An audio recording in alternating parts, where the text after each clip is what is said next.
Í síðara Korintubréfi 9. kafla vers 6 og 7 segir: Sá sem sáir sparlega mun á sparlega uppskera, og sá sem sáir ríflega mun á ríflega uppskera. Sérhver gefi eins og hann hefur ásett sér í hjarta sínu, ekki með ólund eða með nauðung, því að Guð elskar glaðan gjafara. Í dæmisögunni talenturnar er athyglinni beint að tveim hópum. Annar hópurinn er túlkaður með hinum iðna þjóni, en hinn með hinum illa og lata þjóni. Þeim hafði báðum verið treyst fyrir peningum húsbænda sinna.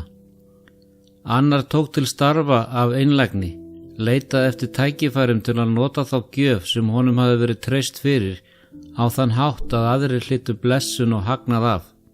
Hann lifði ekki einverðingu til að þóknast sjálfum sér, til að fullnægja eigingjörnum löngunum, til að kætast í veisluborðum og skemmtistöðum, að leitast eftir að fullnægja holdlegum gildi sínum eins og slíkt væri augnamið lífsins. Hann hugsaði þessi stað rólega og mundi að trúarlíf hans er stutt. Það er Guð sem gefur mönnum hæfileika til að eignast auðæfi, og hann hefur veitt þennan hæfileika sem leið til að skila Guði hans eigin, en ekki sem leið til að fullnægja sjálfum okkur. Það er ekki synd að afla fjár í þessum tilgangi. Peningana á að afla með starfi. Hvert ungmenni á að venja á iðni. Biblían fordæmir engan mann fyrir að vera ríkur ef hann hefur eignast auðsinn á heiðurðan hátt. Auður mun reynast blessun ef við álitum hann vera eign drottins sem á að taka á móti af þakklæti og skila aftur með þakklæti til gjafarans.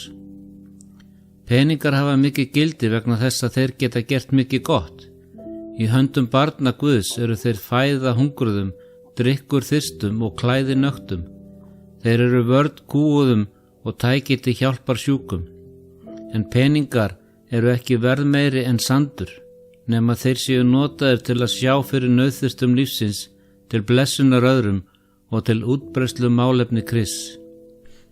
Mörg okkar þjást af skorti á kærleika. Okkur finnst stundum við ekki vera elskuð eða okkur líður eins og við getum ekki treyst fólki. Þú getur ekki elskað án trausts.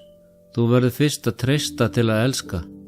Við verðum að gera okkur grein fyrir því að þegar við treystum ekki fólki, gefum við því aldrei tækifæri til að elska okkur. Og þegar við sáum vantrausti, uppskerum við skort á kærleika. Við verðum að gefa kærleikanum tækifæri.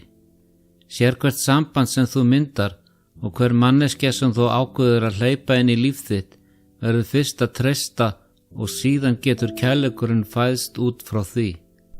En ef þú ákveður að treysta ekki manneskju eða reynir alltaf að verja þig frá því að særast, þá muntu uppskera það sama og þú ert að gefa. Þegar þú verndar þig frá því að vera særður, verndarðu þig líka fyrir möguleikanum á að vera elskaður. Vinir, fjölskylda, makar, vinnufélagar og svo framvegis eiga allir skilið tækifæri til að elska þig, en vegna fortíðar okkar erum við stundum treg til að leyfa fólki tækifæri til að skilja líf okkar. Svo endum við ómöguleg, kvörtum alltaf ef við skorti á kærleika og slæmri vináttu sem við eigum. En það er okkur að kenna. Við ættum frekar að hafa langan lista af fólki sem við tókum sénsinn á, hvort sem það reyndist gott eða slæmt, en að hafa engan lista yfir fólk vegna þess að við treystum engum.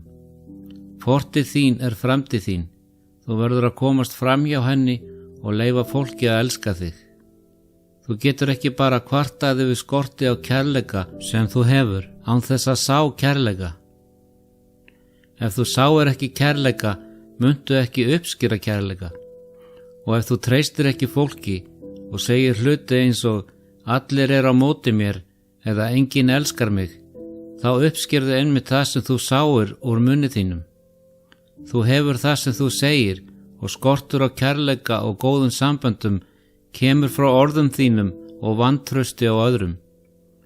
Svo þegar þú ert tilbúin að taka sénsinn á kærleikanum og sá honum ríkulega, þá muntu að lokum uppskera ríkulegan kærleika. Orð Guðs er satt og hann getur ekki logið. Hvað sem þú sáir muntu uppskera.